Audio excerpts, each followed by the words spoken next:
Hello, good evening and welcome to Superior Star Wars Show, where today we are putting two of the main flagships from the Clone Wars head to head to find out which ship is just better overall. So let's get right to it and run the intro.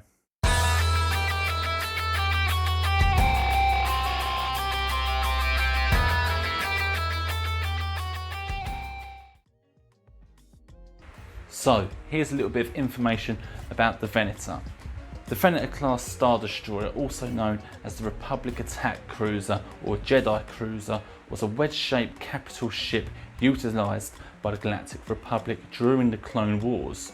This ship was the backbone of the Republic Navy.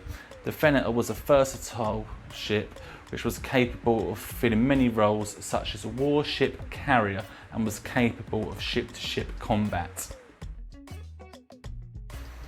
So, the Providence class Dreadnought, also known as the Providence class cruiser carrier and more commonly known as the Separatist Dreadnought. This was the capital ship of the Confederacy of Independent Systems and was utilised during the Clone Wars. The Dreadnought consisted of two varieties, one smaller and one larger, but for this head-to-head we're going to use the smaller one because it's more fair, you know. Let's give the Venator a chance. So, as we did in our last video, we're going to put both ships up in the corners with a score of 0 and add up the points I give to each ship as we go along. So let's get straight to the first category. So, our first category is cost. And in my eyes, you want an affordable ship, so the cheapest ship will get the most points. So starting with the Venator. The Venator costs a nice 59 million Republic credits. And this is pretty good, so I'm going to give it 4 points.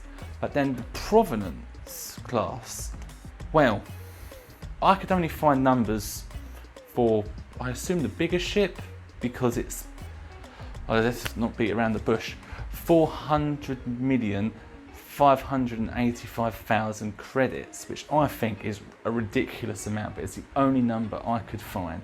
Like I said, it must be for the bigger version, and even if it's a smaller version, you're looking at half the price. So yeah, it's just a ridiculous amount of money, that ship. So the Providence is only going to get 2 points here. So, speed. Let's start with the Venator. The Venator has a maximum acceleration of 3000 G with a maximum speed of 975 kilometers per hour and had a Class 1 hyperdrive with a Class 15 backup. See, all these figures are pretty good for a ship of its size, so the Venator is going to get 3 points. So moving on to the Providence class. This ship had a maximum acceleration of 2500 G and a top speed of 2000 kilometers per hour, and this ship also had a Class 1.5 hyperdrive with a Class 10 backup. And purely because of its top speed being nearly or over double of the Venator, the Providence is going to get 4 points. So, size, and where this is your flagship, you're going to want it to be quite big, so the bigger the ship, the more points it's going to get. Starting with the Venator came in at a length in between 1,137 metres and 1,155 metres. This is a pretty good size, so I'm going to give the Venator a 4 out of 5. So the Providence, I see, well, there's two different sizes. The larger size of ship came in at 2,177.35 metres, but sadly, where we're putting the smaller model against the Venator, it's not coming off too good here, because the smaller model only came in at 1,088 metres. Where this is smaller than the Venator, it's only going to get 3 points. So, shields. Both of these ships, we don't really have the most information on them when it comes to shields, but we do know the Venator was very well known for having powerful shields, so we'll give the Venator a nice 4 out of 5. And the Providence class, we do know, has thermal shields, which don't tend to be as good as like other deflector shields. but we have seen the ship take a beating. But due to not knowing exactly what shields they have, I'm going to give the Providence class a 3 out of 5. So, armament, time for the weapons. So, with the Venator had 8 DBY 827 heavy turbo laser turrets, 2 dual turbo laser cannons, in between 52 and 60 point defense laser turrets, 4 heavy proton torpedo launchers.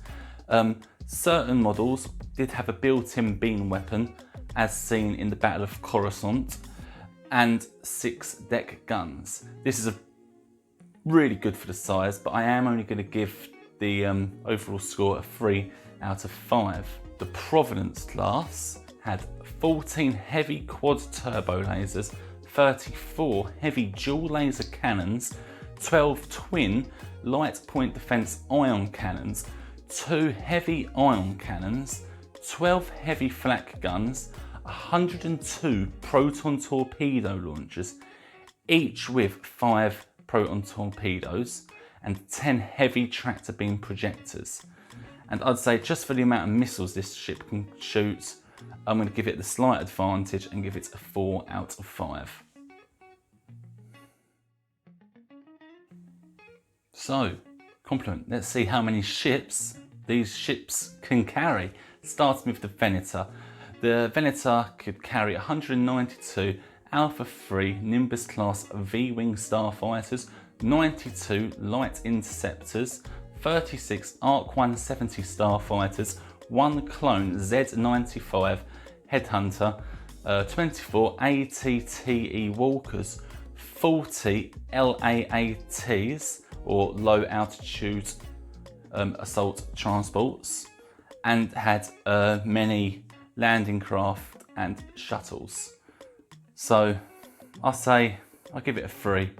Yeah, that's a good score, 3. So the Providence class.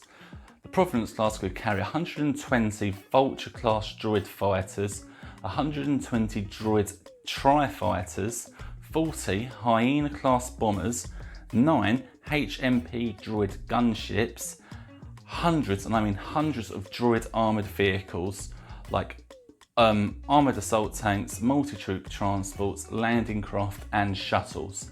And for this, I'm also going to give them a 3 because I think even though the Venator could carry more ships, the Providence class could carry many more tanks and armoured vehicles. So I've put them on an even playing field. 3 each. Well, now we get on to crew, passengers and cargo.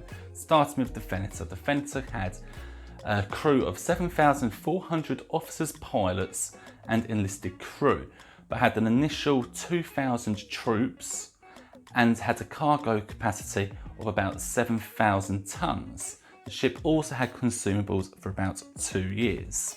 So this is pretty good, or in my opinion it's pretty good, so I'm going to give it a 3. A 3 out of 5. And then we get onto the Providence class, and this ship could have a crew of 900 officers, droids and enlisted crew. And I say the smaller the crew, or smaller amount of people it takes to run the ship, the better, so bear that in mind. Could carry 48,247 battle droids, as well as an extra 1.5 million deactivated battle droids, which is amazing, and had a cargo capacity of 18,000 tonnes and had consumables for 4 years, which was double the amount of the Venator.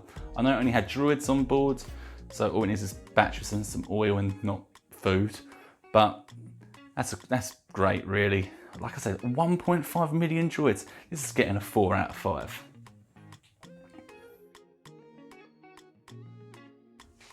So I'm wearing a different t-shirt because it's a different day. My phone decided not to record any of the audio. So let's start off where we left off, yeah? Next up, roles. What roles do these ships play?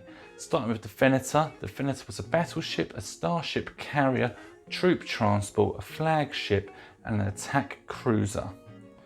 The ship was very versatile, I mean extremely versatile the Venator was, so I'm going to give it a 5 out of 5. Moving on to the Providence. The Providence class was a battleship, command ship, a cruiser and a carrier. Purely because it wasn't as versatile as the Venator, I'm only going to give it a 4 out of 5. So, thank you for watching this. These are the results. I'm going to go against the results because my favourite out of the two ships is probably the Providence class, purely for how many battle droids it can carry, and I just like its armament and the look of it, you know. I like the look of it, I think that's pretty cool. But let me know which one you would pick or like to be the captain of down in the comments below. Don't forget to like, share and subscribe.